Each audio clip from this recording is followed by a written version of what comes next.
প্রতি আন্তরিক কৃতজ্ঞতা। এই আলোচনাটা অনেকের হাতে ঘা লাগবে, অনেকের ভাল লাগবে না, তবে এই আলোচনা আমি করতে চাই। বাংলাদেশ দলের যে লাস্ট ম্যাচ চ্যাম্পিয়ন্স ট্রফিতে বড় ভাইদের সাথে পাকিস্তানের এগেনস্টে, সেই পার্টিকুলার ম্যাচেও বাংলাদেশ দলের 11 নিয়ে একটা বড় ধরনের বিতর্কের তৈরি হবে এবং এই বিতর্কের তৈরি হবার পেছনে মূল কারণ অথবা ক্যারেক্টার হয়ে যেতে পারেন। আমি বলছি না তিনি খারাপ ক্রিকেটার, অনেক ভালো ক্রিকেটার, বাংলাদেশের ক্রিকেট হিস্ট্রি বেস্ট এভার ক্রিকেটারদের একজন মুশফিকুর রহিম। তার থাকা না থাকার আলোচনাটা সামনে চলে এসেছে। বাংলাদেশ ক্রিকেট বোর্ডের একটা গ্রুপ চায় যে Mushfiqur Rahim he should play the last match, আরেকটা অংশ চায় যে মুশফিকুর রহিম যেহেতু টানা 3 ওয়ানডেতে ব্যর্থ, সবশেষ 13 ম্যাচে মাত্র একটা 50, এরকম আউট অফ ফর্ম ক্রিকেটারকে না খেলিয়ে অন্য কাউকে খেলানো হোক।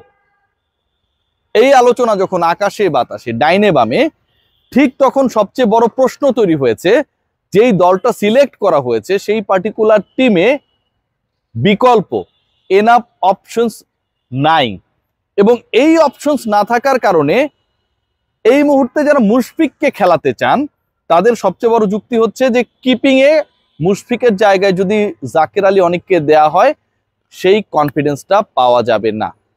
এমন একটা দল গড়া হয়েছে, সেখানটায় একজন বিকল্প প্রপার কিপার নেই।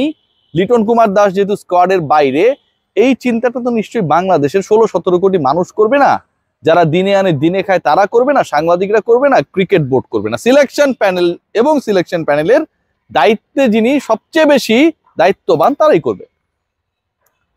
মিডল অর্ডারের অবস্থাটা একটু দেখেন কি একটা অবস্থায় রয়েছে। লাস্ট ম্যাচের এক্সাম্পল আমি দেই, সেই ম্যাচে বাদ ছিলেন যে 4 জন ক্রিকেটার, 15 জনের স্কোয়াডে 11 জন খেলেছেন। নাসুম আহমেদ বাদ ছিলেন, তানজিম সাকিব বাদ ছিলেন, আমরা যদি খেয়াল করি পারভেজ হোসেন ইমন বাদ ছিলেন, সৌম্য সরকার বাদ ছিলেন। লাস্টের দুটো নাম পারভেজ ইমন এবং সৌম্য সরকার, দে আর ওপেনার্স, ওকে। আর বাকি দুজনের একজন পেসার একজন স্পিনার। মিডল অর্ডারে বাংলাদেশ দলের কোনো অপশন নাই। বাংলাদেশ দলের কোনো বিকল্প কিপার নাই এমনটা শুধু না, যে প্রপার বিকল্প কিপার। মিডল অর্ডারে বাংলাদেশ দল খেলতে গেছে সেখানটায় প্রপার কোনো অপশন ছাড়া। মুশফিকুর রহিম খেলছেন এমন একটা জায়গায় যেখানটাকে মেকশিফট ওপেনার বানানো হচ্ছে, নাজমুল হোসেন শান্তকে, ক্যাপ্টেনকে ওপেনিং এ এসে ব্যাট করতে হয়। আবার মুশফিককে যদি বাদ দেওয়া হয়, ওই মিডল অর্ডারে মুশফিককে বাদ দেওয়ার মানে ফলশ্রুতিতে ইন করবেন একজন ওপেনার। ভাবতে পারেন হিপোক্রেসি আরো কিছু জায়গা আমরা যদি বলি, যে সাকিব আল হাসানকে নিয়ে অনেক কথা হচ্ছিল, তার সিলেকশন নিয়ে অনেক কথা হচ্ছিল। আমি বললাম যে এখন আমি আলোচনাগুলো করি, অন্যরা আলোচনা করার পর আসলে কি দাঁড়ায় তারপরে। আমি আগে আলোচনা করলে আমি নাকি বেয়াদব টেয়াদব অনেকে বলা বলি করে, ক্রিকেট বোর্ডের কর্তাদের কাছে এইসব বইলা বেড়া যে রিয়াসাদ একটা বেয়াদব, ওরে মিরপুরে ঢুকতে দেয় কে, এরকম আলোচনা আমার কানে আসছে। সিরিয়াসলি অডিও রেকর্ড গুলো আসবে সামনে, এগুলো ফাঁস করে দিব। তো যে আলোচনাটা করি সেটা হচ্ছে সাকিব আল হাসানকে নিয়ে একটা আলোচনা হচ্ছিল, এবং আমি দেখলাম বিভিন্ন গণমাধ্যম এই প্রসঙ্গে কথা বলেছে। প্রধান নির্বাচকের ব্যাখ্যাটা ছিল যে সাকিব ব্যাটিং দিয়ে জাতীয় দলে খেলতে পারে, সেরকম অবস্থায় তিনি নেই। মানে অন্যরা ব্যাটিং দিয়ে জাতীয় দলে থাকতে পারে, তারা সাকিবের থেকে বেটার। এই তো আমি বলছি না সাকিব আল হাসান বাংলাদেশের সেরা ক্রিকেটার, অনেক কিছু ফাটিয়ে ফেলতো। ব্যাখ্যা হচ্ছে, আমি ব্যাখ্যা নিয়ে কথা বলবো চিফ সিলেক্টরের, যে সাকিবের থেকে ব্যাটিং ওয়াইজ অনেক বড় বড় নাম এখানটায় রয়েছে, সো সাকিবকে আমরা বিবেচনা করবো না। এখন লাস্টের 10টা ইনিংস যদি আমি বলি, সাকিব আল হাসান এই 10 ইনিংসে 3টা 50 করেছেন। 10 ইনিংসে 3টা 50, একটা 40+, তার মানে 40+ ইনিংস হচ্ছে 40%। 10 ইনিংসে 30-20 আছে, শুধুমাত্র 40+ ইনিংস 20%। 10 ইনিংসের মধ্যে 50+ ইনিংস হচ্ছে 3টা 30%, 80+ ইনিংস হচ্ছে 2টা 20%। মানে 10 ইনিংসের মধ্যে 2টা 80+ ইনিংস সেঞ্চুরি হতে পারতো। ইন্টারেস্টিংলি সবশেষ ইনিংসটা ছিল 82 রানসের, তার আগের ইনিংসটা ছিল 40+।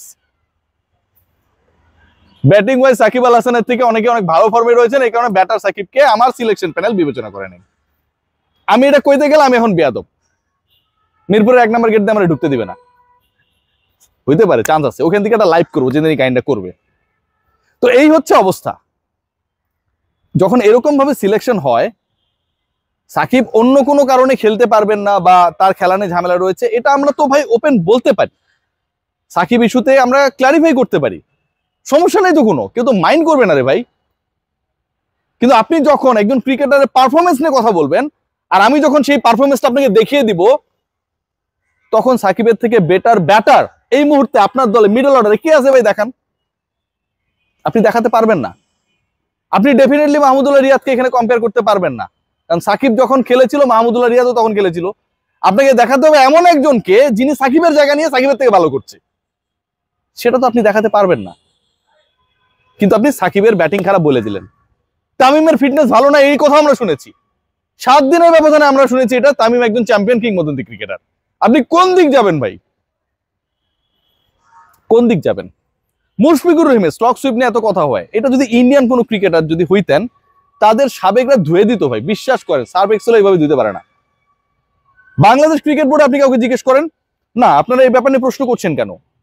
ও এভাবে অনেক রান করেছে, বাংলাদেশ এভাবে অনেক ম্যাচ জিতেছে মুশফিকের এই স্টক সুইপের কারণে। এমন একটা ব্যাখ্যা দিবে, বুঝছেন, হাস্যকর একটা ব্যাখ্যা দিয়ে দিবে। যদি কিছু ভুল কেউ করে, কেউ যদি একটা অঙ্ক ভুল করে, এর মানে তো এই না যে ভাই আগেও ভালো করছিল। ভুল ইজ ভুল। আপনি মিসিট যদি করেন, আপনি প্রপার টাইমে প্রপার এক্সিলারেশন যদি না করতে পারেন, ওইটাকে আপনার মাথায় নিতে হবে, টু কাউন্ট দ্যাট। আমরা ভুল স্বীকার না করে ভুলকে জাস্টিফাই করি, ক্রিকেটাররাও করি, সংগঠকরাও করি, সিলেকশন প্যানেল তো এমন ব্যাখ্যা দিলাম যে সাকিব আল হাসানের থেকে ভালো ক্রিকেটার দলে আছে, পারফরমেন্স কারো নাই। দাঁড়াচ্ছেটা কি? পরের ম্যাচের 11-এ যে ট্যাগলাইনে আলোচনা করছি, মুশফিক থাকছেন এখন পর্যন্ত আকাশে বাতাসে, ডানে বামে, পূর্ব পশ্চিমে, এই খবর আছে। এবং পারফরমেন্স না এখন উইকেট কিপিং মূল কারণ হয়ে দাঁড়াইছে, যে কারণে আসলে তাকে রাখতে হবে, এরকম একটা আলোচনা। এর বাইরে দল নির্বাচন বা দলের পরিবর্তন নিয়ে খুব বেশি আশার আলো নেই। আমি যতটুকু শুনেছি পারভেজ হোসেন ইমন তার এই চ্যাম্পিয়ন্স ট্রফিতে বেঞ্চে বসেই থাকা লাগবে, তার খেলার কোনো ধরনের চান্স নেই। নাসুম আহমেদ লাস্ট ম্যাচ একটা চান্স পেতে পারেন, এরকম ডিসকাশনস রয়েছে, বাট এটা কনফার্ম না। এবং পেস ডিপার্টমেন্টে তানজিম সাকিব ইন করতে পারেন মুস্তাফিজুর রহমানকে বসিয়ে, বা এটা নাও হইতে পারে, মানে এগুলো এখনো আলোচনা পর্যায়ে রয়েছে। তবে ফাইনাল মুশফিকুর রহিমকে ড্রপ করার ব্যাপারে বিশাল অনীহা কাজ করছে, কারণ কিপিং অপশন নেই। এবং এই কাজটা, এই কারণটা, এই ঘটনাটা ঘটেছে আমরা কোনো বিকল্প কিপিং অপশন তৈরি হতে দেইনি।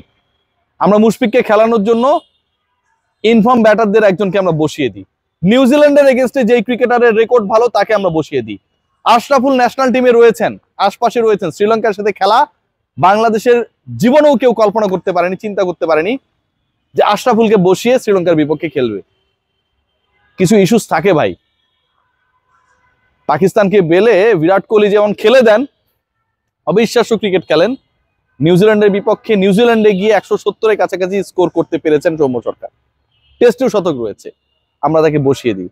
নাহিদ রানাকে আমরা যেখানে রেডি করব, যেখানে পুরো বিশ্বের গণমাধ্যম তিনি কেমন করেন সেটা নিয়ে টেনশনে, সেখানটায় প্রথম ম্যাচে আমরা তাকে বসিয়ে রাখি।